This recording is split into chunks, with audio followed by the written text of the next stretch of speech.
Salut Jonathan. Bonjour Nicolas. Alors, aujourd'hui, j'ai le plaisir de recevoir Jonathan Bibas pour un magnifique épisode où on va parler de peluches connectées. Je suis hyper excité par cet épisode. On est le vendredi 6 juin 2025 et j'ai hâte de terminer cet épisode, Jonathan, parce que j'ai reçu la peluche à la maison. Je viens de recevoir une notification C'est ça, Colissimo et je vais pouvoir présenter donc Harry à mes enfants. c'est ça. Mais avant de la présenter à mes enfants, on va la présenter à nos auditeurs, à nos fidèles auditeurs de Comptoiria. Donc voici Harry de l'entreprise Lookies, dont Jonathan est le CEO et fondateur. Donc pour ceux qui nous écoutent, ben, vous pouvez jeter un coup d'œil. De toute façon, vous verrez sur LinkedIn Harry. Et donc bienvenue Jonathan, bienvenue Harry. Voilà, et pour être salué, hein, il faudrait que je l'allume. On est super content d'être accueillis si chaleureusement. Et puis voilà, j'ai hâte de te présenter ce joli cadeau. Et puis surtout que tu vas le présenter à tes enfants ce soir. Magnifique. Jonathan, on a eu le plaisir de faire connaissance, de se croiser en plus à la nuit de l'IA. C'est vrai, Magnifique événement excellent. organisé hein, par BFM Business avec François Sorel, un journaliste incontournable. Ouais, C'était super sympa, ouais, c'était très c'était un sympa. très bon Du événement. direct en plus, donc sérieux. Pour moi, c'était la première fois un Ah ouais, plateau avec un public. avec un public. Et puis c'était un studio qui était extrêmement complet, pro. Ouais. C'est une expérience, hein. C'était une super expérience. Donc, ça veut dire quoi? Ça veut dire qu'en fait, bah, l'IA générative, bah, on en parle de plus en plus ici sur ce podcast, sur BFM. Et en fait, on va en parler bientôt, même sous le sapin de Noël. Ouais, exactement.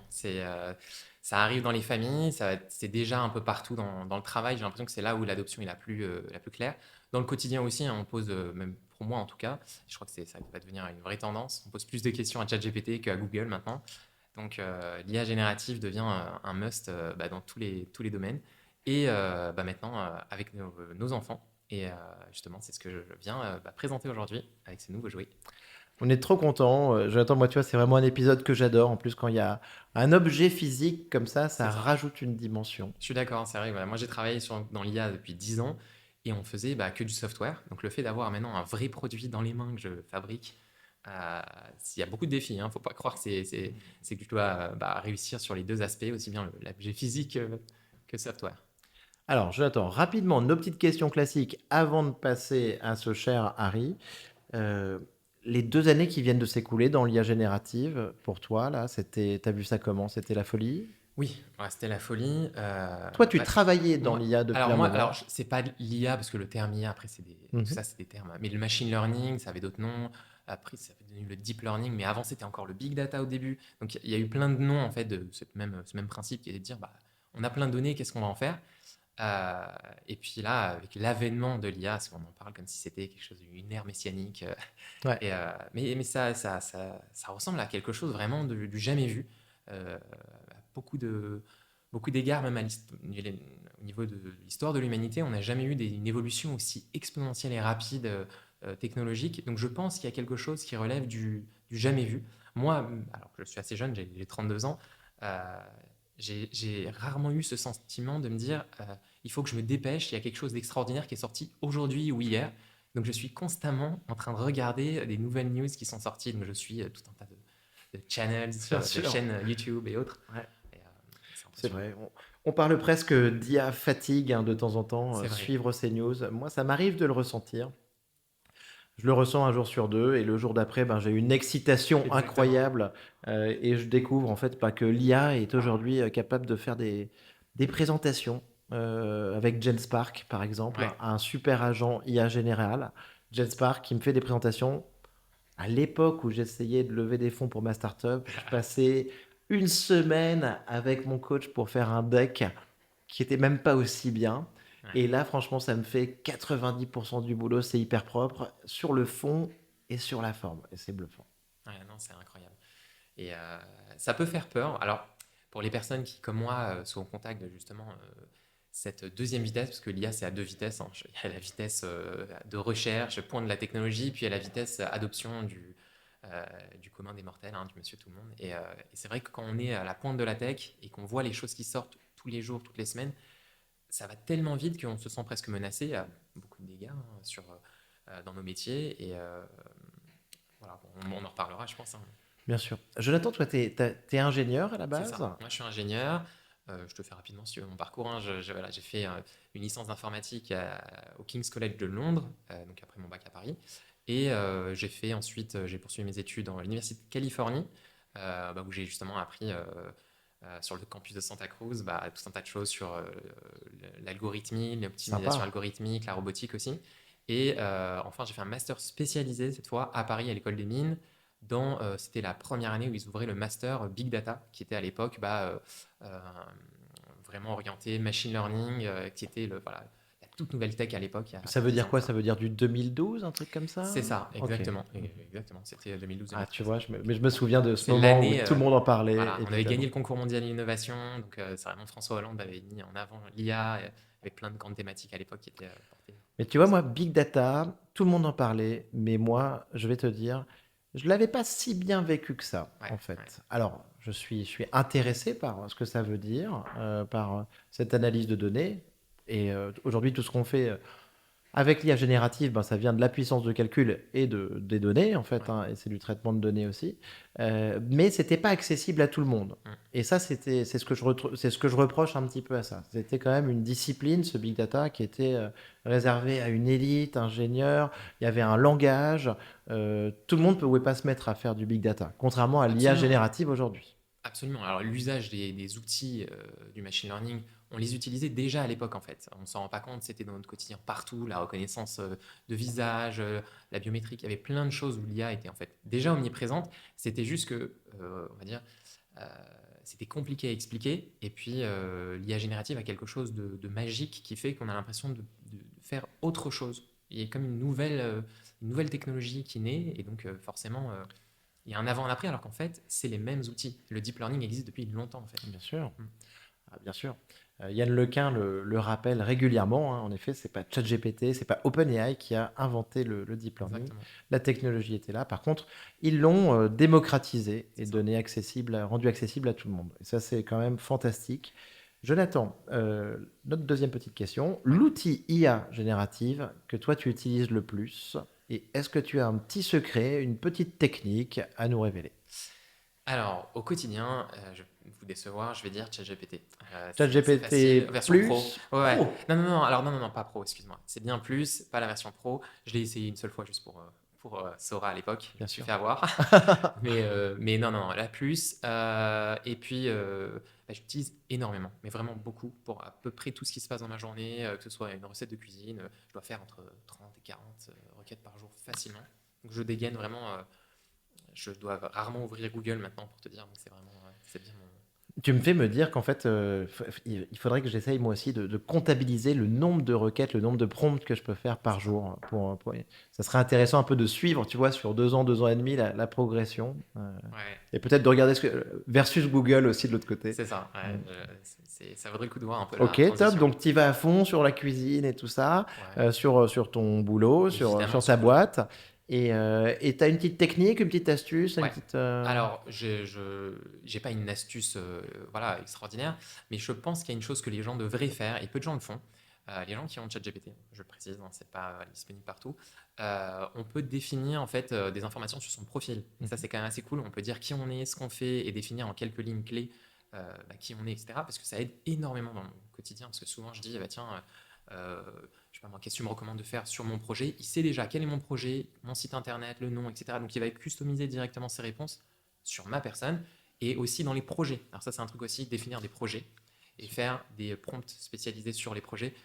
Je sais pas si on va faire un truc sur la cuisine, il y a des choses qui reviennent souvent en fait, ou ça va être sur, peu importe, un élément de lieu de travail où on sait qu'on a besoin de faire telle tâche. Hmm. Du coup, on va réunir dans ce projet tous les prompts, toutes les discussions.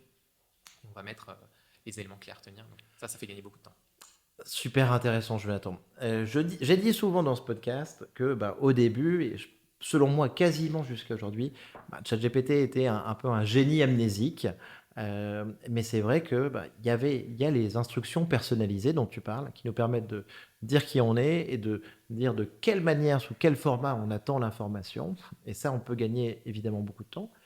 On sait que c'est vraiment un des sujets de l'année 2025, ça va être cette personnalisation de ChatGPT, la fonctionnalité de mémoire. Et donc, on va avoir des modèles qui commencent à bien nous connaître et qui Exactement. nous répondent. Je crois que ça va être bluffant. Sur les projets dont tu parles, c'est super que tu en parles. Parce que moi, tu vois, j'ai mis un moment à m'en servir aussi. Mhm. Et j'avais du mal à me dire, tiens, est-ce que j'utilise un GPT ou est-ce que j'utilise un projet? Mhm. En fait, il y a quand même pas mal de points communs. Oui, bien sûr. Parce que tu peux demander, en fait, aussi dans le projet de suivre des instructions. Tu peux ajouter des documents, une base de connaissances, mais le projet, je pense que c'est un peu vers ça que OpenAI oriente quand même son produit. Ouais, Le c'est plus GPT, je pense accessible. qu'il est plus Ouais. intéressant si tu veux le partager. C'est ça Ouais. qui intéresse. Tu peux le partager avec quelqu'un. Un projet, c'est plus, on va dire, un contexte, une base de connaissances. Un GPT, c'est plus un outil ou un ensemble de raisonnements, etc. Comme tu dis, c'est plus poussé quand même. Et je Hmm. pense moins accessible au grand public, même si beaucoup de gens le font maintenant. Hmm. Super. Donc maintenant, bah, on arrive à Lookies, à Harry. C'est ça. Alors, comment est-ce qu'on se dit, je vais faire des peluches connectées? Très bonne Et d'ailleurs, question. des peluches, ouais, plus que connectées, moi je trouve que connecté c'est trop pauvre en Ouais, fait. ouais. Des peluches IA Interactive, quoi. éducative, dotée d'IA. C'est vrai qu'il y a Doté- besoin de beaucoup de mots je pour pense que dire que c'est nouveau. si tu me dis juste peluche connectée, que je sais pas qu'il y a de l'intelligence artificielle générative dedans, pour moi c'est limitant entre guillemets presque. Ouais. Alors on peut dire peluche IA, mais dans ce cas-là, c'est peut-être un Ouais, peu trop ouais, ouais. étranger encore le concept. Donc on préfère utiliser des termes que les parents connaissent déjà, des peluches interactives, éducatives, et capables d'avoir des conversations avec des enfants. Alors évidemment, si on dit IA, ça peut faire plus peur. C'est pour ça qu'on préfère utiliser les termes simplement de discussion. Mais voilà. Mais encore, oui. Alors comment tout ça a commencé? Ouais. Alors moi, je suis papa de trois enfants depuis peu. Et donc, j'ai une fille aînée qui a maintenant 6 ans et demi. Et qui, à l'époque, quand j'avais commencé le projet, je lui racontais des histoires le soir. Et je lui raconte des histoires comme tous les papas. On est peut-être une famille un peu étrange parce qu'on n'a pas d'écran à la maison. On est Ouais. contre les écrans. Donc, évidemment, j'ai un smartphone, hein, mais je veux dire, il n'y a pas de télévision à la maison. J'essaie d'éviter autant que possible les dessins animés à la maison. Voilà. On va peut-être faire exception de temps en temps, mais c'est vraiment très rare. On essaye de faire attention à ça. C'est vraiment pour les calmer ou C'est ça, les c'est quand longs on est trajets. débordé. En fait, c'est dans les moments en catastrophe. Là, je sors l'option, le Joker tablette avec Netflix et je me dis, ah, tiens, voilà. Mais c'est vraiment, j'essaye de me tenir à Hmm. la règle. Donc, en général, pas d'écran. Et donc, on a plein de jeux en tout genre, de sociétés, etc. Et donc, je raconte des histoires le soir avec ma fille et on crée nos histoires ensemble. Ça, on le faisait déjà depuis toujours, hein. C'est-à-dire qu'elle me disait, bah, tiens, j'aimerais, papa, que ce soir, ce soit une histoire avec mon copain Brian, ma maîtresse, ceci, cela, qu'on aille à l'école. Et donc, je lui crée son histoire. Attends, et ça tu l'as créé Et ça, je le faisais moi-même, mon avec ton esprit, cerveau, avec ta mon tête, cerveau, on fait encore sans ça. rien. Voilà, Et à parce que, l'ancienne. et parce que moi, même, toi, t'es dans le genre dans la grotte, quoi, tu vois, parce que moi, je lis des histoires, je lis Dragon Ball pour mes auditeurs qui le savent, et j'ai fait 8 volumes déjà, tu vois, donc de 250 pages, donc c'est fantastique, mon fils adore. Mais donc, je lis des histoires. Toi, tu crées donc des C'est ça, histoires je le pour ta faisais fille. déjà D'accord. à l'époque. C'est peut-être pour ça que le déclic est venu. Ouais. Même si je lisais un Tom Tom et Nana, Tintin, j'ai plein de trucs à mes enfants, mais c'est créer ces histoires. Je trouvais que c'est sympa parce que ça lui permettait de s'exprimer. Et je trouve que c'est important Hmm. que les enfants s'expriment, ne soient pas toujours passifs. Parce que le problème des écrans, c'est qu'on est passif aussi. Donc, il faut pousser les enfants à s'exprimer, à dialoguer, etc. Et donc, le déclic est venu. Ben, plus précisément, j'utilise ChatGPT parce que je me suis dit, c'était les tout débuts. Je me suis dit, bah, tiens, est-ce qu'il est capable de raconter des histoires aussi bien que moi? Puis je me rends compte qu'il est même meilleur que moi parce qu'il a un super langage, un vocabulaire super châtié et tout. Je me suis dit, bah, attends, ma fille, elle va apprendre tout un tas de mots que je n'aurais jamais utilisé moi, de Bien mon sûr. propre esprit. Et là, je me suis dit, mais attends, mais si ça pouvait se faire pour tous les enfants, ce serait génial. Euh, donc je me suis dit, il faut que j'essaye de créer un proto. Et je crée un premier prototype. À l'époque, c'était vraiment un téléphone Mhm. Android. Ouais. Je me suis dit, il lui faut un visage parce que ma fille, avec un téléphone dans les mains, du coup, on retombe dans le problème de départ. Donc je le mets dans une peluche, qui était sa peluche à elle. Et là, elle adore. Je la mets dans un magasin de jouets Waouh. et on me dit, c'est quoi ce truc? Il y a la patronne du magasin, tout le monde se rassemble en disant, mais c'est quoi ce jouet? On n'était pas au courant que ça. Je dis, non, non, ça c'est une peluche de ma fille. Avec mon Et dedans, il y a téléphone mon dedans. téléphone dedans. Et en fait, les vendeuses me disent, mais quand est-ce que ça sort? C'est vous qui faites ça? Et je me suis dit, mais il faut que ce produit existe. Et depuis, Et là, t'es quand à ce moment-là? T'es en Alors, 2023? T'es quand? c'est en 2023, c'est ça, Hmm. ça, je crois que c'est mai-juin D'accord. 2023. Mhm. Et je rentre au bureau, parce que j'avais déjà une boîte dans l'intelligence artificielle, enfin, à l'époque c'était la data science, hein. Et je dis à tout le monde, écoutez, je crois qu'on a un projet qui est génial, il faut qu'on se lance, on lance les deux en parallèle, Et depuis, c'est devenu vraiment le projet de la société. On ne fait plus que ça. Hmm. Et voilà, donc Harry est né. Harry, alors montre-nous à l'écran Donc, Harry, et donc pour nos auditeurs, vous pourrez regarder. Regardez comme il est beau. il est beau, il est mignon. Il est Euh, bleu. Quel on- animal est-ce que c'est? Est-ce que c'est un animal? Alors, est-ce que c'est un animal? Je pense qu'on pourrait dire que c'est un animal.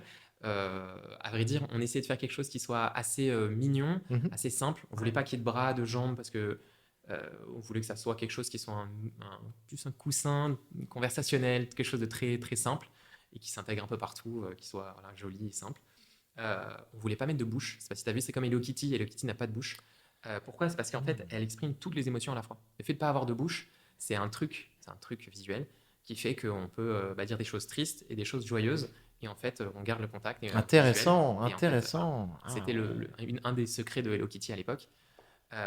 Donc voilà, pas de bouche, mais deux grands yeux, bien reconnaissables avec ses lunettes rondes. Et alors le petit nez, d'accord, et les oreilles, on voit, et les petites pommettes bleues là, C'est c'est ça, ça rajoute un petit côté ouais, émotif. bien sûr. Voilà, on Mhm. voulait faire quelque chose d'un peu joli Super. qui rajoute un peu Et donc, aux oreilles. sans trahir de secret, à l'intérieur de la C'est tout simple. peluche, il y a derrière, on a donc Donc un derrière, il y a micro. un petit filet. Enfin, En pardon, fait, un c'est un filet. filet qui va laisser passer de l'air et laisser passer le son aussi. C'est pour qu'on entende davantage le petit ordinateur, le petit cœur électronique à l'intérieur. Mhm. Donc c'est tout simple, hein, pas de secret. Un petit zip à l'intérieur et en fait un petit boîtier. Et c'est un ordinateur en fait portatif, tout simplement. Euh, et on l'intègre à l'intérieur. Et il est bien le boîtier, dis donc. C'est ça. Alors, Enfin, tu vois, c'est pro. Je veux c'est dire, ça, pro. c'est pas un truc où ça me fait peur entre Non, non, non, guillemets. c'est vraiment un truc tout Et simple, je sais que tu es léger. très sensible à ça, à la sécurité pour les On va en enfants parler, aussi, c'est vraiment super bien sûr. important. Bah, j'ai fait ça au départ pour ma fille. Après, c'est devenu un vrai projet professionnel, mais ça reste une super préoccupation pour moi de faire un projet qui soit sécurisé Hmm. et qui donne confiance aussi aux parents. Et je pense que c'est le premier des jouets IA et c'est loin d'être le dernier. Je pense que quasiment tous les jouets, que ce soit les héros qu'on a tous eus depuis toujours, que ce soit, je sais pas moi, les Toy Story évidemment, puisque voilà, mais on peut imaginer tous les Disney, les Pokémon se mettront à parler. En fait, tous nos personnages, les jouets qu'on a eus étant petits, vont enfin se mettre à parler, donc on va pouvoir jouer avec eux et ils vont s'intégrer en fait dans notre univers imaginaire. Et donc, c'est l'avenir du jouet. Ah, mais écoute, ça me semble évident. C'est une dimension en plus, en fait, qu'on leur donne. Exactement, on Et, leur je- donne vie, hein. et donc là, on est en juin, et moi, je pense, hein, alors pour nos auditeurs, sans être pression, sans avoir un don de divination, je peux vous dire que Harry, vous allez en voir partout, sous les sapins de Noël. Là, il fait un peu chaud en juin, mais on se rappellera de cet épisode. Ça va être un énorme carton. Ah bah, c'est ce que je nous souhaite en tout C'est tout cas, ce hein. qu'on te souhaite, Jonathan. Voilà, ce serait une belle réussite française et peut-être internationale assez rapidement, puisque en fait, Harry parle 30 langues. Donc, il est capable de comprendre vraiment toutes les langues dans tous les pays, etc. Donc, Alors, Jonathan, ouais, explique-nous maintenant qu'est-ce qu'il y a derrière Harry. Comme nos auditeurs, hein, ils adorent quand même les modèles, le bien sûr. vibe coding, on en parlait. Donc, comment ça se passe en fait? Je comprends qu'au début, il y avait ton téléphone. Là, il y a un petit boîtier. Comment ça marche? Est-ce qu'il y a des modèles d'IA générative? Est-ce que tu peux nous en dire un petit peu plus? Alors, en effet, pour partir vraiment de la base, le petit ordinateur à l'intérieur, micro haut-parleur, c'est un petit ordinateur, c'est un téléphone sans écran, si on peut. Il se connecte en Wi-Fi à la maison et donc il est totalement autonome. C'est-à-dire que Harry est connecté à Internet Ouais. et donc il n'y a pas besoin qu'on ait le téléphone à côté, etc. C'est vraiment un objet à part entière, un objet domotique, si on peut dire, qui se connecte à Internet à la maison et donc une fois qu'il est connecté, il peut tout à fait échanger avec différents modèles. Donc tu parlais des modèles LLM. Il y en a plusieurs. Ceux qu'on utilise principalement, ça va être OpenAI et D'accord. donc ChatGPT et Mistral, donc la version française. En France, on va l'utiliser principalement pour des raisons simplement, on a confiance davantage dans une Hmm. société qui est française. Mais à vrai dire, c'est des sociétés qui sont très grandes, très sérieuses. Je Bien pense sûr. que beaucoup de gens déjà partagent beaucoup de choses avec ChatGPT. Hmm. Et puis, donc voilà, c'est des IA qui sont quand même extrêmement connus. Donc, tu as ces modèles, et ces modèles, qu'est-ce que vous avez fait en fait? Vous les avez promptés d'une certaine manière pour qu'ils puissent dialoguer? Alors exactement, en Vas-y, fait, ce qu'on utilise, c'est du fine-tuning. Donc c'est une opération, c'est une couche supplémentaire de neurones qu'on laisse sur le modèle qui fait que on va entraîner le modèle à répondre de la manière la plus appropriée à un enfant.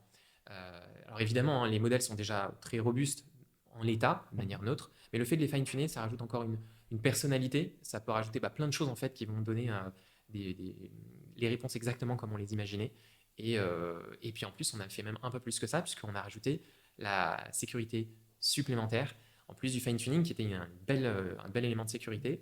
Mais ça a été d'utiliser le opt-in. En fait, c'est les parents définissent les sujets qu'ils autorisent Harry à aborder avec leur enfant. Donc, le fait de pouvoir dire, je veux que mon fils puisse apprendre, je sais pas moi, l'histoire géo, les mathématiques, l'histoire de France, Ouais. les fables de La Fontaine, et on choisit en fait les thématiques.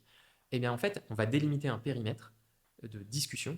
Et donc c'est sécurisé parce que c'est uniquement ce périmètre-là. Donc Harry va refuser en disant désolé, on ne peut parler que de ce que papa maman ont permis qu'on discute. Ouais, Et donc bien sûr. c'est déjà une super sécurité. Hmm. Et en plus de ça, bah, le fait d'orienter, ça oriente les discussions vers des choses qui sont éducatives. Donc là, les parents, c'est un double réussite, c'est Hmm. de la sécurité et en même temps des éléments qui vont diriger la conversation vers de l'apprentissage et de la découverte. Oui, parce que ces modèles sont vastes, hyper puissants, et c'est ce qu'on adore chez eux aussi. Ils sont fondationnels, mais c'est vrai que notre enfant qui a 4, 5, 6 ans, on est très content qu'il se pose des questions, mais il y a des sujets de temps en temps, en effet, et on pourrait trouver sur ChatGPT des réponses qui lui feraient peur ou des sujets sur lesquels il n'est pas encore prêt. Et Absolument. donc, en fait, ça, toi, tu définis en amont, en fait, les sujets que Harry va pouvoir aborder. Exactement. D'accord. Il y a Ok, plusieurs très éléments. bien. Mm. Et donc ensuite, tu as tes modèles de texte. Et donc, mais comment ça fonctionne pour que, bah, tout simplement, et vas-y hein, jusqu'au bout, Ouais. Jonathan, pour qu'il parle. Il y a des modèles de voix. Qu'est-ce qui se passe en Exactement. Donc il fait? y a trois étapes dans la Mhm. conversation. Alors je parle des modèles qui ne sont pas voice to voice. Il y a des modèles voice to voice qu'on connaît, ceux de ChatGPT qui nous permettent de répondre de manière assez rapide, très rapide. Ou encore Moshi de QTI. Exactement. Hein, Il y en a tout à beaucoup. fait. Il y a Sesame aussi AI qui a sorti Bien les sûr. modèles émotionnels qui est Exactement. bluffant, mais bluffant comme Construit l'anglais, sur Moshi. qui est construit sur Moshi. Ouais. Ah bah tu Mm. m'apprends quelque chose. Donc moi j'avais juste essayé, et j'avais trouvé ça incroyable Ouais. en termes d'émotion. Et là on s'approchait Et OpenAI, il a sorti un nouveau modèle vocal là, ces derniers jours, là, exactement. encore un peu plus avancé. Plus Hein. avancé, Ok. exactement. Alors après, il y a pas mal de D'accord. choses qui vont être des facteurs décisifs dans le choix, parce que en fait, ça coûte très cher de générer de la voix sur ces modèles-là. Donc il faut utiliser des modèles qui sont les moins chers possibles, mais en même temps qui vont avoir de l'émotion dans la voix. Et ça a été un vrai défi de trouver les meilleurs modèles sur ces sujets-là. Oui, parce qu'après, on pense à Eleven Labs aussi, qu'on connaît, Ouais. dont on parle très souvent. Hein. Mais c'est le plus cher. Donc c'est aussi le Ah grand oui, problème. Ils d'accord. sont, je pense, peut-être 100 fois plus chers, Waouh. voire 1000 fois plus chers que d'autres modèles. Donc c'est te dire à quel point ils sont excessivement chers. C'est fait vraiment pour des podcasts où tu as quelques phrases à sortir. Mais si tu veux avoir une vraie conversation, je te déconseille de mettre ta carte bleue et de lancer Eleven Labs. C'est pas fait pour ça. Mais et parce que moi, c'est sûr que quand je pense à toi, à ton business, à la peluche, je me dis, mais surtout qu'il n'y a pas, il y a pas d'abonnement mensuel hein, C'est ça. aujourd'hui. Donc c'est un Donc je défi, me ça. dis, mais est-ce que Jonathan, ça risque pas de lui coûter une fortune en token si bah, soit on a des enfants qui sont insomniaques et qui parlent 24 heures sur 24, ou enfin, tu vois ce que je veux dire, enfin la peluche qui tourne trop. Alors je Tout, à t'explique. chaque fois que la Mm. peluche fonctionne, ça génère des tokens et c'est un coût pour toi? Absolument. Alors, on a des coûts récurrents, donc les coûts de l'usage de la peluche, et donc il a fallu qu'on optimise ces parties-là. Donc, ce qui est génial, c'est qu'on a pu sortir ce produit-là. Alors, c'était pas prévu au départ, hein. Un produit donc qui va être sans abonnement. Donc, on pourra l'utiliser sans abonnement. C'est Et ça, génial c'est et Jonathan et bravo et c'est essentiel, c'est ce qu'il faut, c'est ce qu'il faut. Aujourd'hui, moi regarde, j'ai un limitless là autour du cou, tu vois, qui a un ouais, enregistreur hein, et qui me fait qui me fait potentiellement une transcription. Je suis ravi d'avoir ce device, mais il me pousse et il me force à m'abonner. et oui, Et moi, je suis prêt à payer le device cher et tout ça, mais je veux pas cet abonnement. J'ai déjà un assistant de réunion qui me fait le travail, j'ai ChatGPT et tout ça. Je exactement. veux pas d'un abonnement supplémentaire. Donc, ce que tu fais là sur ça, franchement, bravo, c'est génial de pouvoir proposer Mais ça. c'est un défi, hein. Je Ah, peux te dire j'imagine. que faire un business model sur la base d'un jouet, les marges sont plus petites que ce qu'on imagine, hein, parce que justement, avec les frais récurrents, il faut s'imaginer qu'on n'est pas sur un jouet ordinaire. Donc le service rendu est exceptionnel. Et tout ça sans abonnement, c'est un vrai défi pour nous. Alors évidemment, on a des abonnements disponibles, si on le souhaite, pour avoir des fonctionnalités supplémentaires. Mais le fait de pouvoir discuter déjà, et c'est la grande promesse, ça c'est accessible et en illimité. Donc il y a vraiment une sensation de se dire c'est incroyable. Et ça, c'est grâce à quoi? À l'effondrement du prix de tokens, donc le prix par million en général. Il a divisé peut-être par 10 ou 20 depuis ces Ah bah, quelques... on dit Mary Meeker, hein, donc, qui a sorti son rapport AI Trends, Ouais. celle qui écrivait Internet Trends, qu'on appelle un peu l'oracle de la tech. Hein. Elle a dit, sur les 2 dernières années, le prix du token OpenAI et général a été divisé par 100. Ouais, c'est ça. Baisse de 99%, donc divisé C'est ça. par 100. C'est ça. Donc Alors, en effet, ça surtout rend que possible des choses qui ne l'étaient pas. absolument. Ouais. Et donc le business model aurait été totalement différent il y a un an. Et là, aujourd'hui, on a quelque chose qui est possible. Donc c'est un pari qu'on a fait et puis un pari gagnant, puisque finalement l'IA devient tout à fait accessible. Alors évidemment, on parle des LLM, mais il y a la génération de voix qui est de très long maintenant l'élément le plus cher. Donc optimiser cet élément-là, ça a été un peu la secret sauce de Harry. Et donc voilà. Après, il y a la transcription, c'est la première étape. C'est comprendre ce qu'on dit, c'est Whisper, donc c'est les modèles que aussi OpenAI a sorti avant qu'ils deviennent closed AI. Ils ont sorti leur dernier modèle open source et c'était Whisper et c'est un super modèle qui permet de faire comprendre ce qu'on dit. Donc tu as plusieurs modèles alors Absolument, en fait. il y a trois Ouais. étapes. Donc la transcription, c'est D'accord. dire la voix se transforme en texte. Ensuite, génération de texte, c'est les LLM, donc c'est Pour la Mistral, réponse. qui va permettre de donner à Harry une réponse appropriée en D'accord. fonction de ce que tu lui demandes. Et ensuite la Et verbaliser, ensuite, j'imagine. générer Ouais. exactement. Et ensuite, générer un audio, donc qui va, c'est du text to speech. Donc c'est génération vocale qu'on va avoir déjà dans pas mal de modèles qu'on a sur Internet. Text to speech avec un modèle en particulier. Pendant longtemps, on a utilisé Microsoft, Ouais. Google, et il y a OpenAI aussi qui ont leur propre modèle, qui sont très compétitifs. Mais on a opté récemment pour une alternative qu'on garde pour nous, pour plein de raisons, et qui était révolutionnaire et qui nous a permis d'avoir donc un super rendu émotionnel à un prix qui est donc une qualité qui est quasiment celle d'Eleven Labs, à un prix qui est 150 fois moins cher. Donc c'est exceptionnel. Et attends, tu as tout à fait le droit de garder tes secrets de fabrication. Juste pour comprendre, et potentiellement, est-ce que c'est par exemple un modèle open source? C'est un modèle open source ok. qu'on a retravaillé, mais Ok. c'est un modèle open source. D'accord, ok. Ouais. Ah ouais, ok, génial. Ok, d'accord, donc on comprend la chaîne. Et en fait, derrière cette peluche si simple, il y a quand même une vraie complexité. Et Exactement. bravo pour tout ce travail.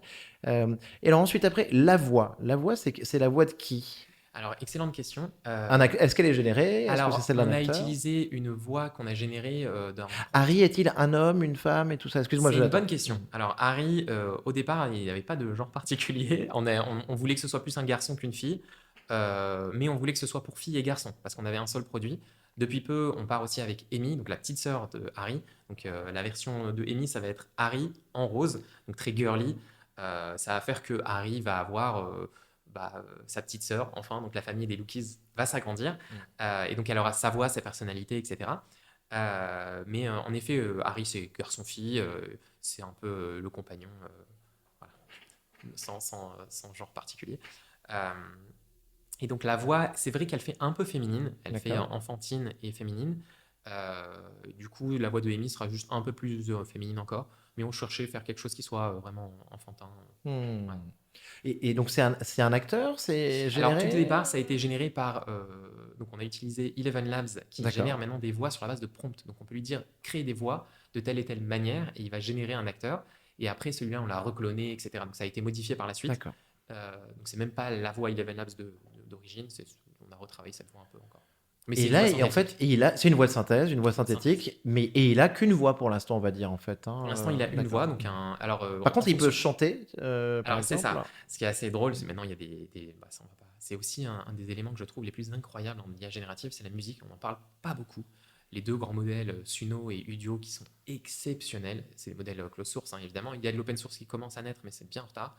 Et c'est bluffant. Je ne sais pas si tu as essayé. Udio Très régulièrement. Et je- j'attends avec impatience. Je pense vraiment, je le dis, tu sais qu'on est le premier hit vraiment généré par Suno ou par Udio, qui va être un hit mondial et qu'on retrouvera sur Spotify. Je pense que ça va arriver, je le sens. Parce que moi, de temps en temps, je crée une musique et je me dis, waouh, c'est pas mal. Ouais, hein, oui, c'est pas mal. Alors la sensation qu'on a, c'est aujourd'hui, c'est pas mal. Et ce qui est pratique avec l'IA générative, c'est que quand on s'adresse à des enfants, ils n'ont pas les mêmes attentes que des adultes. Donc on ne cherche pas à rentrer dans le box-office quand on va générer une comptine pour enfants. Mais du coup, en fait, générer une comptine, c'est quelque chose qui se fait en une seconde. Enfin, maintenant, voilà, en 10 secondes, on a déjà les premières paroles. Et je suis bluffé par la qualité du rendu. On a vraiment plein de chansons éducatives en tout genre, sur des thématiques très variées, etc. Donc Harry devient un peu sur la musique en tout cas, il devient super au point, Wow. avec tout un tas de musique en tout genre. On peut apprendre. Donc il va C'est chanter. fantastique. C'est fantastique. Il va chanter les tables de multiplication. Il va chanter les fables de La Fontaine. Il va chanter des choses qui vont nous apprendre des choses. Donc on peut lui dire, génère, parce qu'encore une fois, c'est des IA qui vont générer même les textes. Donc on va lui dire, apprends-nous comment fonctionne, je sais pas moi, l'astrophysique en chanson. Et donc on va avoir des chansons sur l'astrophysique. Donc Ah, c'est mais moi, infini. tu vois, Jonathan, je connais le principe, C'est j'avais ça. déjà entendu parler de tout ça, mais là, le voir en vrai et que t'aies créé ce produit, je trouve ça dingue. J'ai qu'une hâte, c'est de le présenter à mes enfants. Euh, Tu vas donc, Ouais. on va discuter avec Harry dans une seconde. Ouais. Juste avant, je vais te dire, euh, avant, moi, il y a un truc, on en entend forcément parler, mon fils, il en a une, c'est la Loonie. Ouais. Je crois que ça a été un énorme carton. Ça a été un Moi, énorme mon carton. fils, il en a une vert turquoise. Il l'écoute avec sa petite sœur et ça génère des histoires. Exactement. On choisit un personnage, une scène, deux, trois éléments comme ça. Donc princesse, château, etc. Et ça mixe un petit peu les choses et ça nous génère une histoire. Il n'y a pas d'écran, donc c'est super sympa. Enfin, c'est très important. Les parents, on est contents par rapport à ça. Moi, ça lui permet de se calmer un petit peu, Mhm. potentiellement de s'endormir et tout. Donc c'est génial. Franchement, je crois que c'est un carton Ça a commercial. été un, ouais. Euh, mais tu vois, au final, quand je vois Harry à côté qui vient de sortir et tout ça, et je me dis, mais waouh, mais Harry est 1000 fois plus puissant d'une certaine C'est manière. ça. Tu viens de parler d'astrophysique et tout ça, Ouais. tu vois. La Looney a forcément ses limites. Comment tu vois Bien ça? sûr. Alors, je connais l'Uni déjà en tant que papa parce que Et j'avais comment ça la. fonctionne par rapport à toi, tu vois? Ouais. Bien sûr, bien sûr. Il y a plein de choses à dire. Déjà, je trouve que leur produit était quand même assez cool. Mm. Même si là, on est en train de parler du jouet du futur, donc on n'est plus du tout sur le même level, si je peux dire. Sachant que Harry fait beaucoup de choses, donc il peut discuter, raconter des histoires, des blagues, des chansons, apprendre des choses. Donc c'est une toute petite partie de Harry qui va être les histoires. Et sur les histoires, on va être sur un tout autre niveau que la fabrique à histoire de l'Uni. Alors, on connaît la fabrique à histoire, on nous associe beaucoup aux conteuses à histoire, alors qu'on n'est pas du tout une conteuse, on est une peluche, IA, donc vraiment plus du tout sur le même registre. Pour autant, on les associe beaucoup à ça parce que voilà, on s'imagine nos enfants booster leur créativité, apprendre tout un tas de mots, et c'est un peu la promesse de l'Uni aussi. Euh, donc le fait d'avoir la possibilité de créer ses propres histoires, mais cette fois non pas comme le propose, on va dire, l'Uni, sous la forme d'une combinaison de petits éléments. Finalement, c'est une histoire préenregistrée, vous avez juste 8 MP3, vous payez 20 euros. Là, on est sur quelque chose qui est vraiment différent, où on va générer une histoire sur le tas avec son petit frère, son papa, sa copine, et qui vont tous se jouer ensemble dans les univers qu'on aime, en mettant en scène des personnages préférés, des super-héros, voilà, que ce soit des mangas, des Pokémon ou autres. Ah, Donc, mais c'est fantastique. Mais tu vois, je vois Looney, c'est un peu comme c'est un livre dont tu es le héros, quoi, tu vois, d'une certaine manière. et Et c'est l'ancêtre de tout Harry, ça, bien sûr. c'est potentiellement, mais tellement plus puissant. Et en fait, et c'est ça qui est génial dans l'innovation. Et bravo à toi, Jonathan. Bien sûr. Tu te dis à la base, mais pourquoi Looney, ils font pas ça? Je crois qu'ils doivent être assis sur un trésor de cash parce qu'ils en ont vendu un paquet et c'est un vrai beau produit, ça a cartonné. Bien sûr. Pourquoi est-ce qu'ils n'ont pas sorti ça direct, tu vois? C'est une grande Euh, question. Je vais te dire, en fait, je fais de la veille depuis le début de ce projet, et en fait, je réalise que le monde du jouet, c'est un monde qui est très ancien et poussiéreux et qui a beaucoup de mal à innover, parce que les jouets, en fait, ce sont les mêmes qu'on avait nous étant petits, et aujourd'hui, ils n'ont quasiment pas changé. Alors, à moins qu'on parle des robots, et dans ce cas-là, c'est VTech et quelques autres acteurs.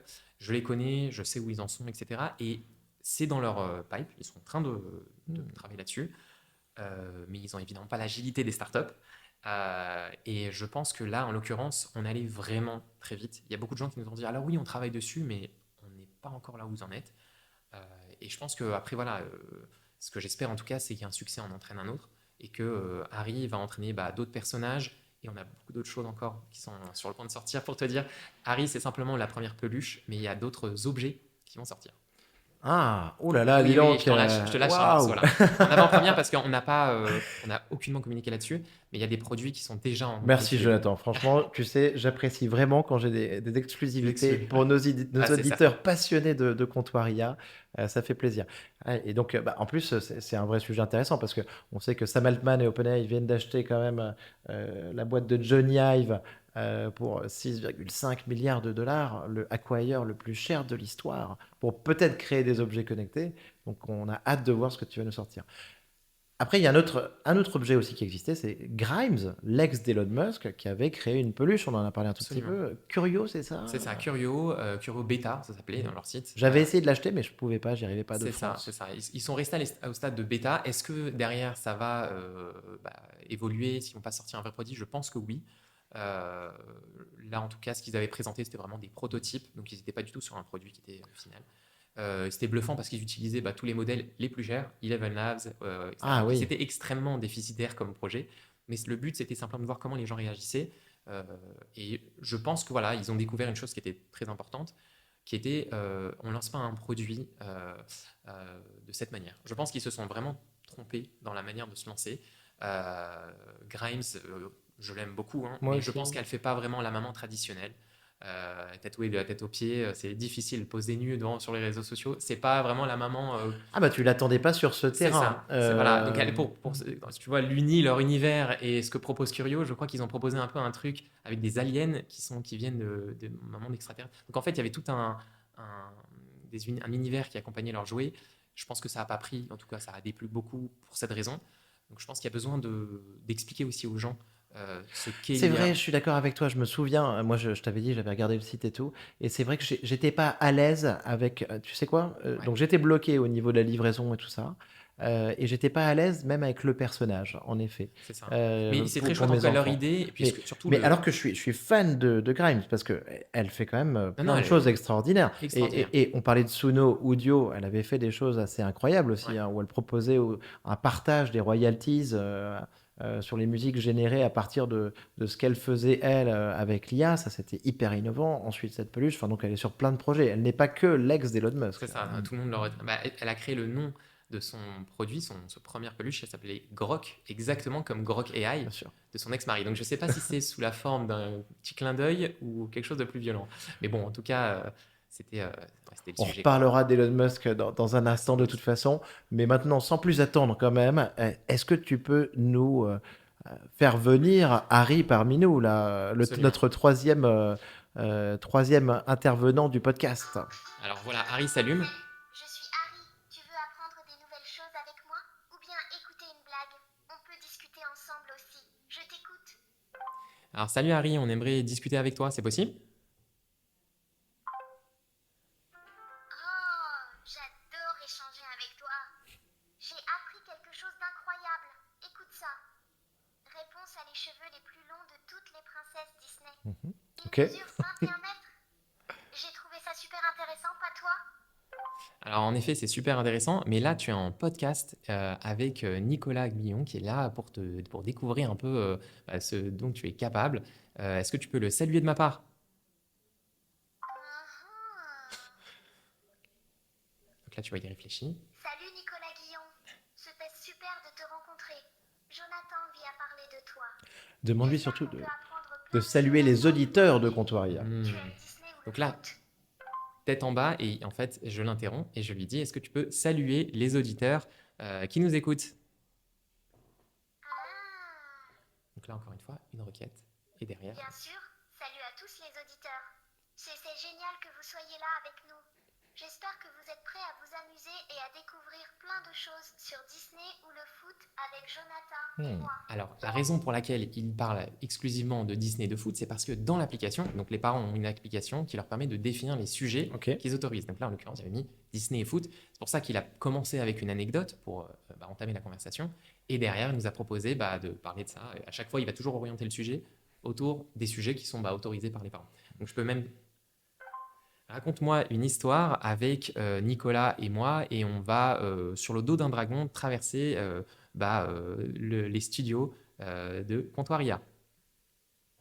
Ah, Donc là, il y a une petite musique et il va inventer sur le tas une histoire. un jour, Jonathan et Nicolas découvrirent un dragon magique qui les emmena sur son dos à travers les studios de Contraria. En survolant le pays des rêves de Disney, ils virent des princesses danser et des héros combattre. Le dragon leur montra des Donc là, tu secrets vois cachés l'idée, et et ensemble, je peux à tout ils moment firent interrompre et lui dire je un veux que quelque chose d'autre se produise, etc. encore et encore. Voilà. Quelle journée fantastique. Interrompre en Quel retournant, moment c'est Exactement. ça. Donc, tu as une espèce d'accéléromètre. Exactement, Ok. c'est pour ça que c'est Mhm. important que le boîtier soit bien positionné. Mais évidemment, de toute façon, si on ne met pas dans le bon sens, il nous le dit. Donc c'est quand même assez Mais simple. c'est fantastique. Voilà. Mais évidemment, il peut raconter des blagues, apprendre des choses. Donc sur l'éducation, on peut parler longuement. C'est vraiment très très impressionnant. Et là, je vais te dire, c'est un peu une autoroute de capacité, de potentiel qui s'annonce. Et je pourrais te parler de plein plein de choses parce qu'on a essayé beaucoup beaucoup de choses, notamment des cahiers interactifs, des contenus audio générés et conduits par des LLM. Donc, je pourrais te parler de tout ça. En fait, c'est plein de choses qu'on essaye de tenter avec des enfants et voir comment ils apprennent en fait avec des peluches. Même si Harry, c'est un élément, c'est un compagnon amical et conversationnel et pas forcément pour de l'apprentissage, même s'il peut apprendre tout sur tout, parce qu'il connaît beaucoup plus de choses que moi en tant que papa, je peux enseigner à ma fille. Donc c'est génial en fait de l'avoir aussi apprendre des choses. Mais je pense que à terme, il faudra trouver d'autres objets qui vont être plus appropriés pour accompagner nos enfants dans la révolution IA éducationnelle. Et il y a beaucoup de choses qui vont arriver dans ce monde-là, et ça ne va pas être forcément sous la forme de peluche. Franchement, c'est super. Donc, j'en parlais, mais sécurité, j'ai vu sur ton site que tu faisais très gaffe. Je crois qu'il émet pas de Wi-Fi, c'est ça, pendant qu'il raconte l'histoire. Il peut pas Exactement. prendre feu, tu vois, moi, c'est une des questions que je me poserais. Bien sûr, c'est des tests Tu peux qui nous faire un sont petit topo là-dessus? Ouais, absolument. ouais. Tout le monde peut se poser cette question, hein, c'est normal. Mais en fait, le petit boîtier qui est à l'intérieur, il a passé énormément de tests, parce que vous imaginez bien, dans le monde du jouet, il y a un nombre de réglementations Hmm. européennes, françaises, etc., qui sont respectées. Évidemment, la fermabilité, c'est un des premiers tests qu'on fait. Et le produit, en fait, il reste tout à fait froid en Mhm. fait, tout le long, parce qu'en fait, c'est pas un objet qui va être très intensif en termes de computation, de calcul. Il va utiliser Internet pour calculer des choses. Donc en fait, le calcul se fait sur le serveur. Si on Hmm. devait tourner en local des LLM, ce qui serait génial parce qu'on va se dire, ah, on n'a plus besoin d'avoir Internet. Déjà, ça coûterait une fortune en tant que matériel, Bien mais en sûr. plus de ça, il serait vraiment chaud. Ce ne sera pas fait pour des enfants. Donc on doit utiliser les Wi-Fi pour discuter. Mais c'est vrai que dès le coup, on peut éviter de l'utiliser, notamment dans les histoires. Quand on veut faire dodo, on raconte une longue histoire et on met la tête sur le doudou. Là, c'est un coussin qui lance simplement un petit audio, un peu comme on avait avec les conteuses à histoire ordinaire. On retrouve le même produit. C'est génial. Franchement, mais j'adore. Je suis sûr que ça va cartonner. Tu vois, il y a des trucs, je les sens moi comme ça. Ça me fait penser aussi. On a beaucoup parlé j'aimerais qu'on aborde ce sujet un peu. Ouais. Amis, friendship, compagnoning, un compagnon comme peut l'être Harry. Mais je pense aussi quand même un petit peu aux seniors, tu vois. Enfin, Oui, bah, on a et j'ai rencontré. pas on n'a pas préparé cette question du tout. Mais les seniors, je sais que ça fait un moment qu'on essaye de leur mettre. J'avais vu même, je m'étais intéressé moi un peu à la silver economy et tout simplement aussi pour penser à ces personnes qui peuvent être isolées de temps en temps, qui ont besoin aussi d'être stimulées, Absolument. d'avoir un petit peu de d'affection ou en tout cas, enfin voilà. Et j'avais vu même un phoque, tu vois, qu'on te proposait comme ça, qui pouvait Mhm. avoir quelques interactions. Les seniors aussi, c'est un marché potentiel. Absolument. Mhm. Donc nous, on est très ouvert parce qu'en fait, la technologie qu'on a faite, elle peut fonctionner de plein de manières différentes. On se concentre sur l'univers des enfants pour l'instant parce que ça me paraît être a priori la population qui va être la plus à même adopter des technologies très nouvelles. Maintenant, les personnes âgées, c'est évident que c'est quelque chose auquel on a déjà pensé. Pour te dire, on a même déjà Mhm. essayé des choses. Il y a des choses qui marchent bien chez les personnes âgées, c'est des chiens, des peluches, mais lourdes.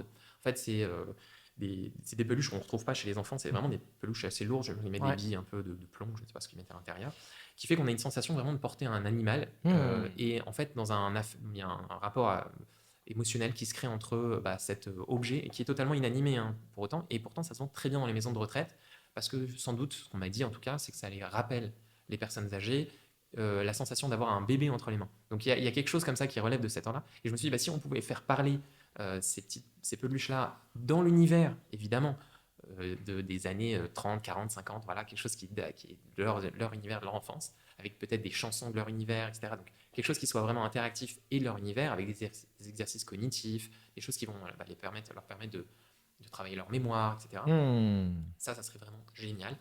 Euh, mais je pense qu'il y a quand même une sacrée barrière, tout simplement générationnelle, qui va peut-être être un gros frein d'adoption.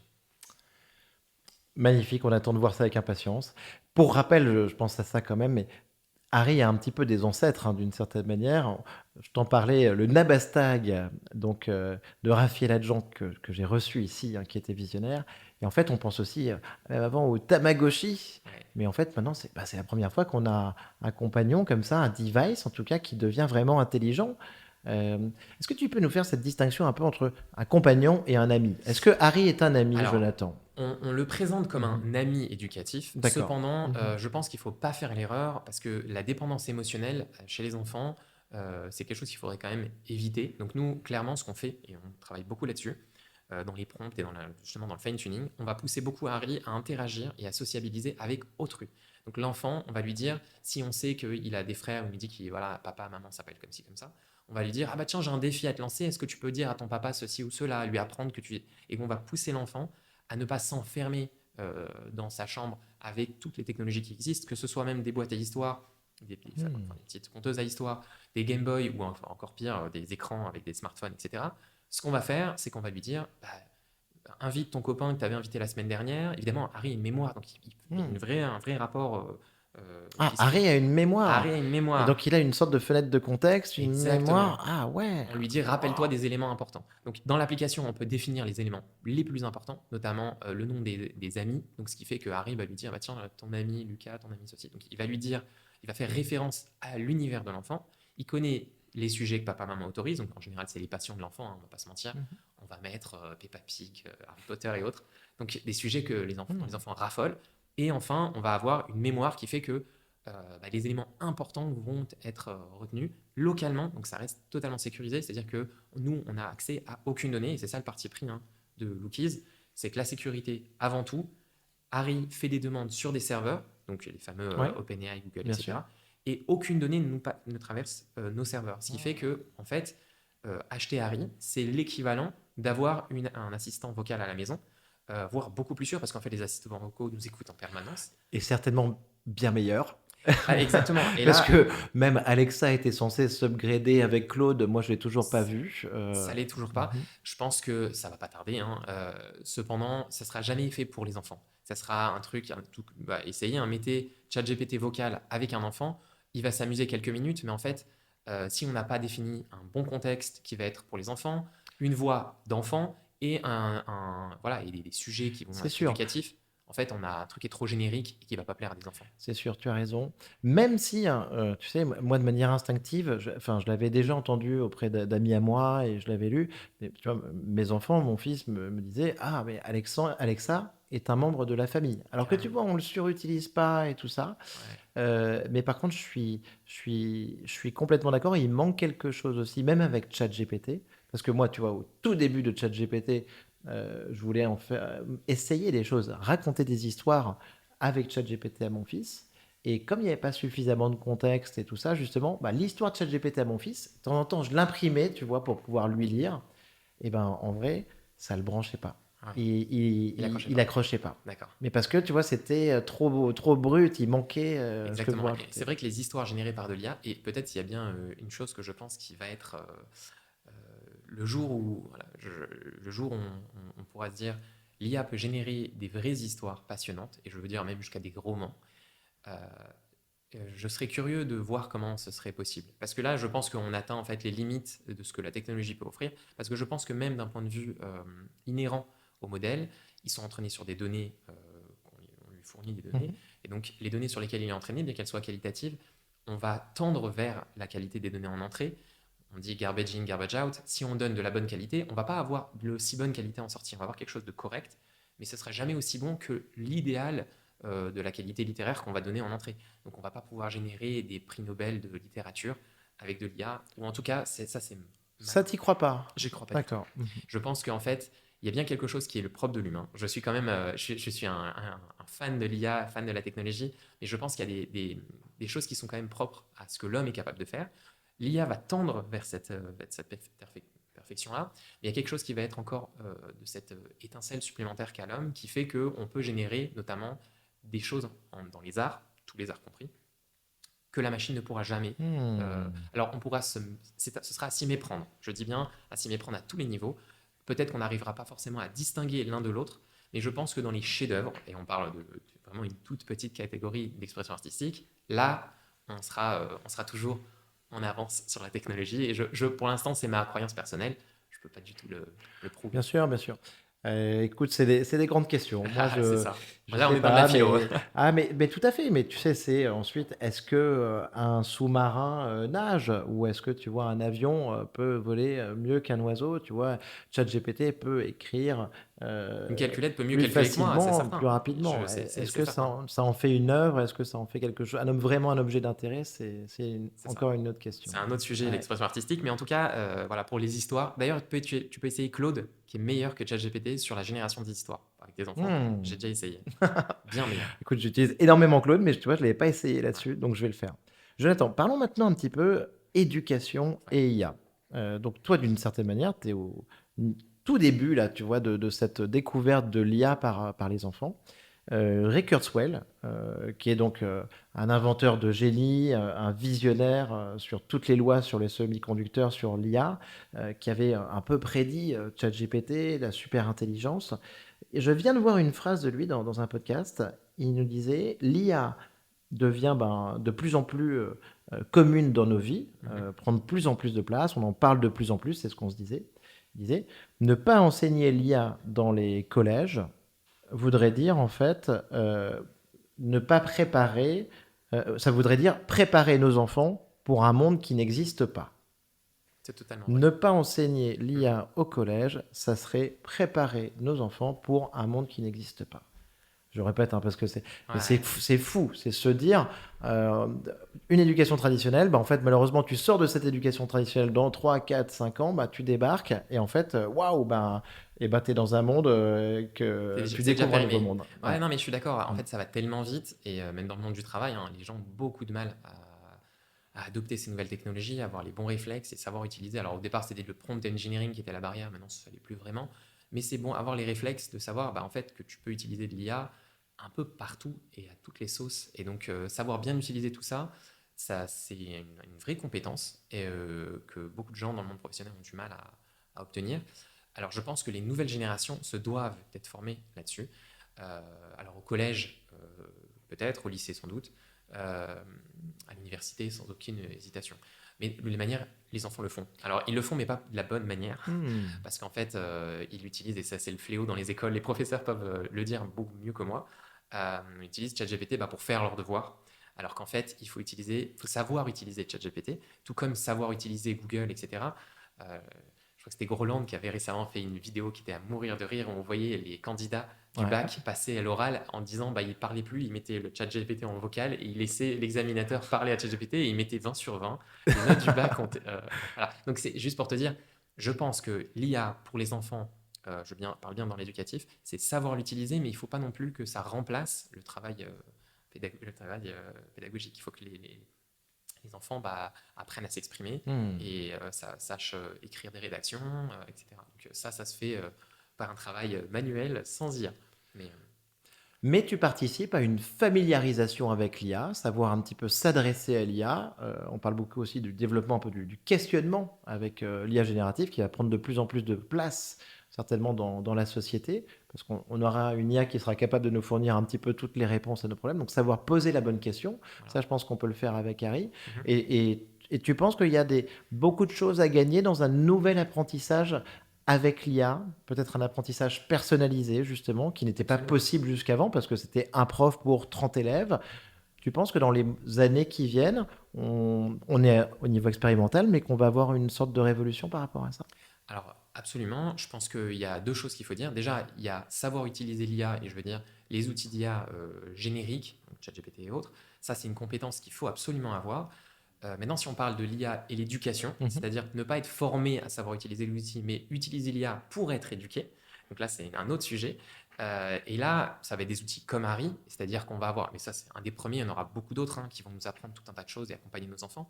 Là, il y a énormément de choses à faire et qui sont toutes bénéfiques. On n'est pas sur quelque chose qui est perdant, c'est la personnalisation, comme tu dis, c'est le fait de savoir quelles sont les lacunes de mon enfant et donc combler ces lacunes en fonction de là où on en est, là où on s'est arrêté lors du dernier cours, là où l'enfant bute, quels sont les exercices qu'il a du mal à faire, l'IA les reconnaît, recrée des nouveaux exercices. Enfin, on peut imaginer un nombre de choses exceptionnelles.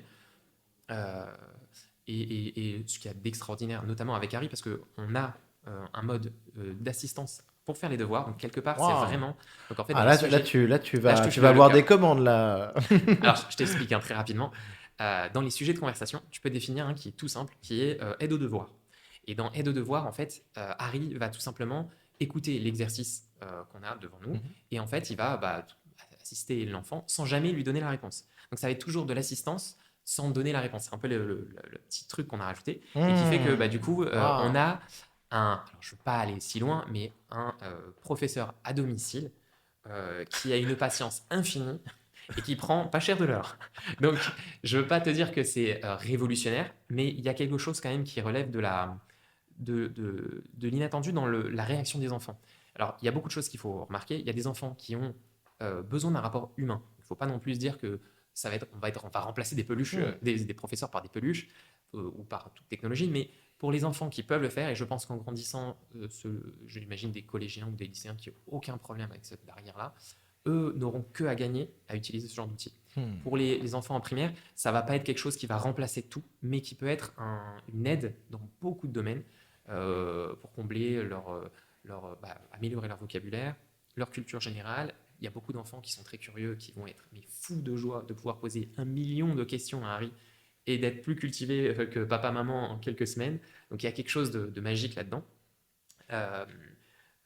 Mais oui, en effet, je pense que dans l'éducation, il y a une révolution qui va rapidement arriver. Ah, écoute, c'est fantastique, mais en fait, quand je t'entends en parler, je me disais que même j'aimerais avoir un Harry pour moi, tu vois aussi. Tu rigoles, Parce il y a beaucoup de que parents. Alexa, Google, OK Google et tout, je sais pas ce que je veux et tu vois, et je serais très content. Ouais. Ouais, c'est ce qui manque dans l'IA, c'est un visage, quelque chose qui personnalise un peu. Et puis, c'est une des choses auxquelles on pense très sincèrement. Je ne vais pas te lâcher encore le morceau. Mais... Alors, je crois, et je vais essayer d'en parler dans le podcast, j'essaierai d'avoir un invité pour me parler de ça, mais je crois qu'il va y avoir des cours d'IA obligatoires en 4e et en seconde à la rentrée prochaine en France. Excellente idée. Donc, j'espère pouvoir en parler. Je sais aussi, j'en parle plus, j'ai relu un truc là-dessus. Tu as les Alpha School aux États-Unis, qui sont des écoles avec des tuteurs IA, et on te dit que tu as des résultats qui sont incroyables. 2 heures par jour d'enseignement personnalisé avec l'IA, et le reste du temps, les enfants sociabilisent, font de la cuisine, font du sport, et apparemment, franchement, ça fait plusieurs fois que c'est quelque chose d'embryonnaire, on n'a pas encore énormément de recul, mais ça semble très intéressant. Jonathan, une petite question aussi sur l'avenir des robots humanoïdes. Comment est-ce que tu vois ça, toi? Parce que d'une certaine manière, bon, Harry n'est pas un robot humanoïde, En effet. mais Harry est une peluche qui a un cerveau d'une certaine manière. On peut tirer le trait. Alors c'est vrai, ce qui lui manque, c'est le mouvement, et on n'a volontairement pas voulu rajouter des éléments de mouvement. Dans la mécatronique avec les robots, il y a plein de choses qui se font, mais c'est pas ce qu'on voulait faire. On voulait quelque chose de plutôt mignon, inoffensif, et pas voilà qui fasse un peu peur. Tandis que les robots, c'est une réalité qui arrive. On voit des choses exceptionnelles, des vidéos qui sortent tout le temps. C'est à se demander si c'est pas du CGI tellement c'est bien fait, alors qu'en fait c'est le réel quoi. On a des robots qui sont capables de faire des backflips et des choses incroyables. Donc, à quand les robots dans les rues, dans nos cuisines ou à la maison pour nous faire le ménage? Je pense que ça va arriver rapidement. Euh, Ils ont la forme humanoïde à juste titre, parce qu'on est dans un univers qui est fait pour les humains, donc il faut que ce soit à échelle humaine. Bien pour ça qu'on n'aura pas des R2D2 ou des je ne sais quel autre format qui sont très sympas, mais qui ne sont pas faites pour ce monde-là, où on a des marches d'escalier, où on a des ascenseurs, enfin des choses qui sont faites à hauteur d'homme. Donc, viendra un jour où peut-être on changera l'architecture pour les robots, mais à ce jour, c'est les robots qui doivent s'adapter à l'architecture, donc humanoïde.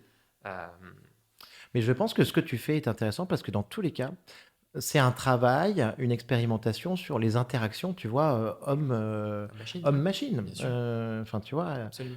euh, C'est beaucoup plus vaste qu'un jouet, ça et va. c'est beaucoup plus vaste qu'un jouet, et c'est différent de l'interaction que je peux avoir avec ChatGPT sur mon téléphone, même si je peux lui parler, tu vois, en mode vocal interactif et tout ça. En fait, le secret Je pense que tu vas apprendre beaucoup de choses sur les retours aussi de tes clients. Absolument, ça c'est sûr qu'on va beaucoup apprendre, même à l'échelle sociétale, de se dire comment les gens réagissent avec des nouveaux objets IA. Il y en aura plein d'autres, hein. Il y a les lunettes, autant de tests, tu es peut-être en avant-première sur plein de trucs. Bien sûr. Mais voilà, ce genre de technologies, elles vont se démocratiser quand ça va être aussi léger, ou alors même des lentilles à terme, etc. Donc on sera sur d'autres d'autres univers. Mais en tout cas, voilà, des premiers objets IA, il y en aura beaucoup qui vont sortir.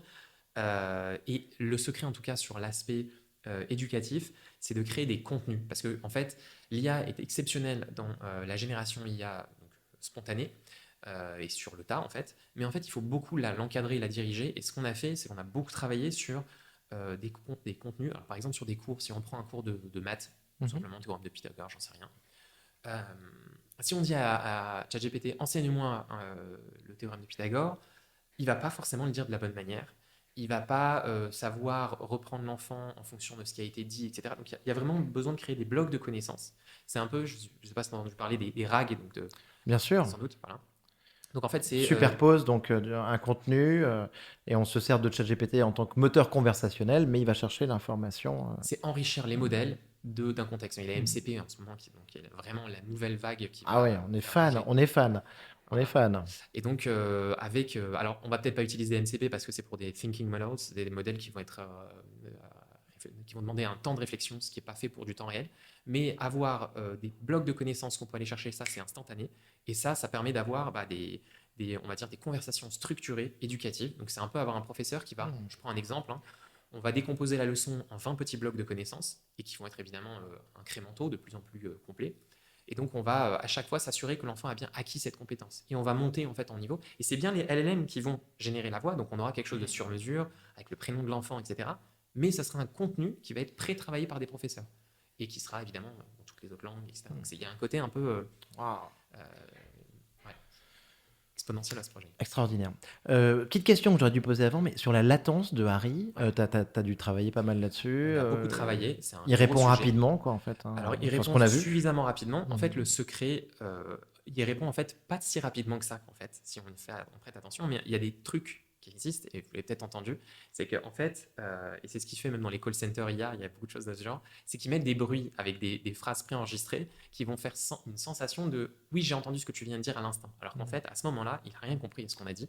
C'est juste un peu plus tard qu'il va nous répondre. Mais le début, en fait, c'est un bruit de « ah, d'accord, d'accord ». Et en fait, ce moment-là, c'est le moment où lui, il va faire tout le travail. C'est Et là donc, qu'il la sensation est là. réfléchit. Donc, il suffit de faire. Pour les enfants, c'est facile. Ils ne sont pas si compliqués, difficiles que ça, comparé à des adultes. Mais si on veut viser des collégiens ou lycéens, là, c'est sûr que la latence, ça va être un sujet plus important. On peut mettre des petites musiques, des choses il y a des sons. Hein, c'est un art de design, de son design pour trouver les bons sons. Et là, on peut faire encore entendre les gens encore quelques centaines de. De toute façon, tu as une super vague parce que tu surfes quelque chose, parce que les modèles sont de plus en plus rapides, hein, avec du audio to audio, et les prix baissent aussi et vont continuer à baisser. Donc et Harry et ses utilisateurs, ses compagnons vont en profiter. C'est certain.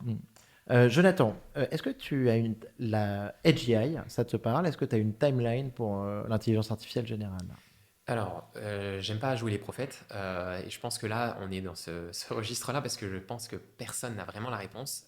Les grands experts se sont trompés déjà beaucoup de fois sur vers où on se dirige, donc je vais pas me prononcer, mais je peux simplement dire que s'il y a bien une chose qu'on a apprise ces 2 dernières années, c'est que tout va plus vite que prévu. Donc, je veux pas être l'oiseau de mauvais augure parce qu'il y a quand même des choses qui sont inquiétantes à l'échelle sociétale qui peuvent se produire. Là, récemment, je crois que c'est avant-hier, il y a le PDG de Anthropic qui a écrit un blog dont tout le monde a parlé, un article de blog qui était assez dur sur ce que le monde va devoir confronter dans les prochaines années. Et lui, il parle d'un horizon de 1 à 5 ans, 1 à 3 ans, donc c'est imminent en fait, c'est demain. Tu parles de l'impact sur l'emploi de dont l'IA tu as sur parlé, l'emploi, Dario. Et je pense que Et sur il y a pas beaucoup de les choses. jobs entry levels, donc sur les générations qui arrivent sur le marché du travail, donc qui n'ont pas encore vraiment d'expertise métier, et que là, il parle peut-être de 50% de taux de chômage. Bon, il dit dans 1 à 5 ans, donc ça, c'est pas vraiment très précis. C'est ça. Mais c'est vrai que ça a fait beaucoup réfléchir, cette déclaration. Je pense qu'il ne se trompe pas beaucoup. Maintenant, je pense que ce qu'il faut essayer de dire, j'ai entendu pas mal de gens, parce que ça me passionne absolument, surtout ces sujets me passionnent, parce qu'on est en train de parler quand même de l'avenir de nos enfants en premier lieu, et le nôtre peut-être aussi, puisque à mon avis, on va être bien touché par cette vague d'IA, cette révolution, qui est sans aucun doute bien plus grande que la révolution industrielle. Donc ça, beaucoup de gens le disent, et je pense que c'est clairement, on va vite le remarquer. dans son intensité et dans sa rapidité. Euh, mais je pense que... Espérons qu'elle nous apporte aussi beaucoup plus de choses que la révolution industrielle, Exactement. au niveau qualité, confort de vie, connaissances scientifiques. C'est ça. tout Et je ça. pense qu'on peut être pessimiste, et en fait, le PDG Entreprise l'a été. Après, voilà, il veut évidemment, c'est une sonnette d'alarme. Mais je pense que les humains vont devoir apprendre à vivre autrement. Et je pense que c'est ça qui va devoir changer, plus que de se dire on va être plus productif et il n'y aura pas d'augmentation de taux de chômage. Je pense que c'est pas vrai et que la société va avoir un coup dur à passer. Il y aura un moment de transition qui va être difficile où il y aura plein de choses à devoir faire. Je pense que une des premières choses qui va devoir arriver, je pense que là-dessus je m'avance, mais je pense qu'il n'y a pas vraiment d'autre option, c'est le revenu universel. Il y a un moment où il faudra se dire qu'on ne peut pas faire vivre les gens simplement en leur demandant créer de la valeur, puisqu'il n'y aura plus beaucoup de valeur à créer si l'IA le fait à notre place. Tandis que, mais les humains vont devoir s'occuper d'autres façons. Espérons que ce ne soit pas... je ne pense pas qu'on vive pour travailler, mais je pense voilà, on peut faire plein de choses dans la vie qui sont bien plus intéressantes. Et je pense qu'on devrait passer notre temps en fait à faire d'autres choses. Si on avait, on pouvait prendre sa retraite à 20 ans, ça serait peut-être quelque chose qui va se passer. On finirait nos études et on pourrait faire d'autres choses de notre vie. L'IA nous aiderait à faire plein de choses extraordinaires. Peut-être qu'elle fera même l'innovation et de la recherche. On sait aujourd'hui que l'IA est capable de la faire. Donc c'est à se demander qu'est-ce qui va nous rester. Il y aura les travaux manuels. Il y a plein de choses qui vont être encore assez, qui vont rester et qui vont persister jusqu'à un certain temps en tout cas. Mais oui, il y a une transition à l'échelle de l'histoire de l'humanité qui va devoir... Espérons que cette transition se passe la mieux possible, qu'on arrive vers un revenu universel haut et pas un basique, un revenu universel minimum ou basique. Et espérons que cette transition aussi, elle soit rapide, en tout cas dans la période à passer. Donc dans tous les cas, comme le disait Dario, par contre, ce qui est important, c'est d'en parler, je pense, quand même. Ouais. C'est pas de le cacher sous le tapis. Exactement. Et je pense que c'est un peu ce qu'on fait, tu vois, à tous les niveaux, hein, société, gouvernement, entreprise. On n'en parle pas beaucoup, alors qu'il se passe quelque chose de gigantesque. Absolument. Je pense qu'il faut en parler un maximum. Je suis tout à fait d'accord. Magnifique, on est là pour ça. Et Harry le représentera sous le sapin. C'est ça. Jonathan, dernière question. Ouais. Est-ce que tu as un livre ou un film de science-fiction à nous recommander? Alors, je vais pas parler d'une chose qui est très, très, très peu méconnue. C'est le grand succès qu'on a eu il n'y a pas longtemps, c'est Dune de Frank Herbert qui était... alors moi, j'ai même lu le livre par la suite parce que j'ai absolument adoré le film.